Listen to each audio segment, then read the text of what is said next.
But in the interior of the country, things have remained the same.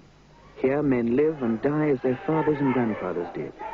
This is Khafat, the home of the Beni Hina, one of the many tribes of the Oman. Men here belong to an ultra-conservative Muslim sect which used to consider it their duty to slay unbelievers on sight. No stranger ventured here, and it took months of patient persuasion before a camera team was invited.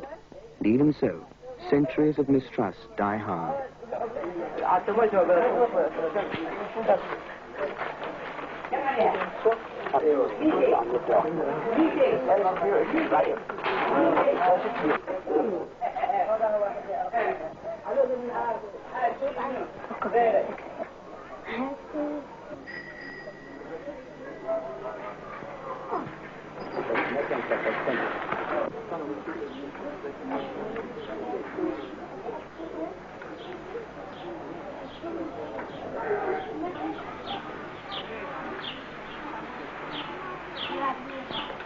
Oman was one of the first countries to be converted to Islam during the Prophet's lifetime in the 7th century.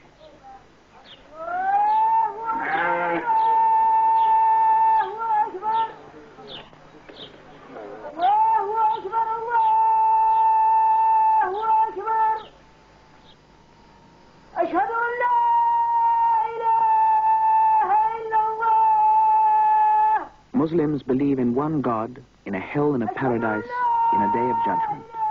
They disapprove of ornament in their worship and have set rituals and obligations. They must give alms to the poor, comfort the needy, and 5 times a day they must turn to Mecca and pray.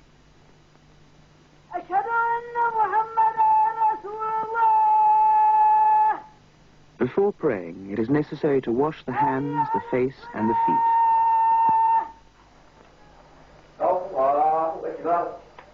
Islam is much more than a body of private religious belief. Muhammad taught that there should be no separation between the sacred and the secular. He created a complete code for living that embraces every aspect of family and community life.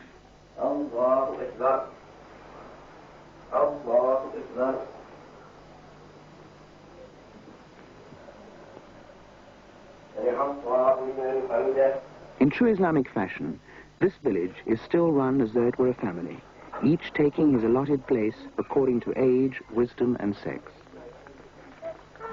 Tradition says that no woman may show herself to a man outside the family. For some tribes, this means that she must wear a veil which will only be removed in the privacy of the bedroom. Others half cover their faces, and the most liberal simply pull their shawls across when men approach. Women are brought up to believe they are inferior. We are goats. We know nothing.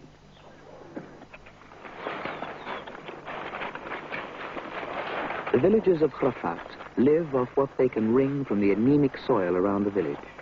They cultivate bananas, melons, and lucerne. 1,000 feet above the salt waters of the Gulf, this is some of the little fertile ground in the Oman. In a good year, with patient husbandry, it can produce 3 sparse crops of wheat.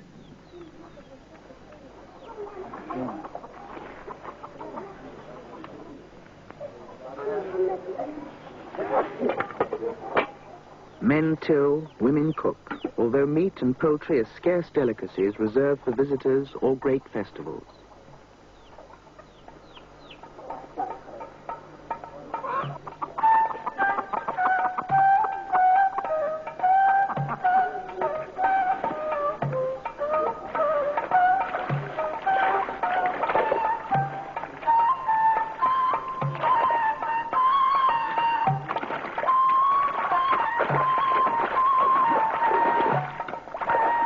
All day and through the utter darkness of the night, the date gardens are watered. Each man is allowed but half an hour, and those who exceed their appointed time must pay recompense to those that follow after. Most trees belong to the village headman, the sheikh, and instead of wages, he allots trees to those that work for him.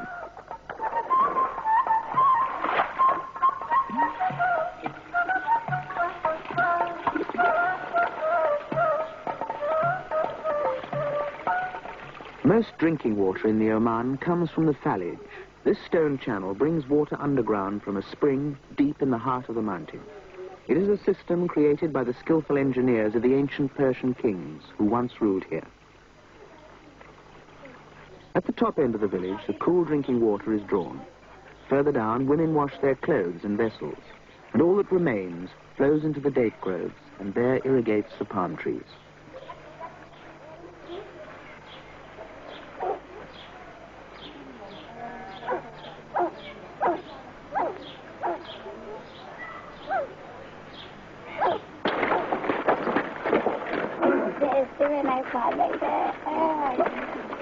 Here, as all over Arabia, the great tradition of hospitality, with its rituals and its intricacies, lies deep in the hearts of men. Here, the son of the sheikh receives a visit from the local governor. Proper and time-hallowed formalities are observed by all. Host and guest position themselves at the head of the room, and their entourages place themselves as is fitting for their rank and station. The formalities follow their stately pattern as one man says, "How are you, brother?" and another replies, "Well, thanks be to God." It is a ritual that never varies by a hair's breadth, even when one is at the doctor or on a bed of sickness. Well, thanks be to God. The governor has called to offer his formal condolences on the death of a village woman, but even so, no woman is present. Such formal occasions are the preserves of men.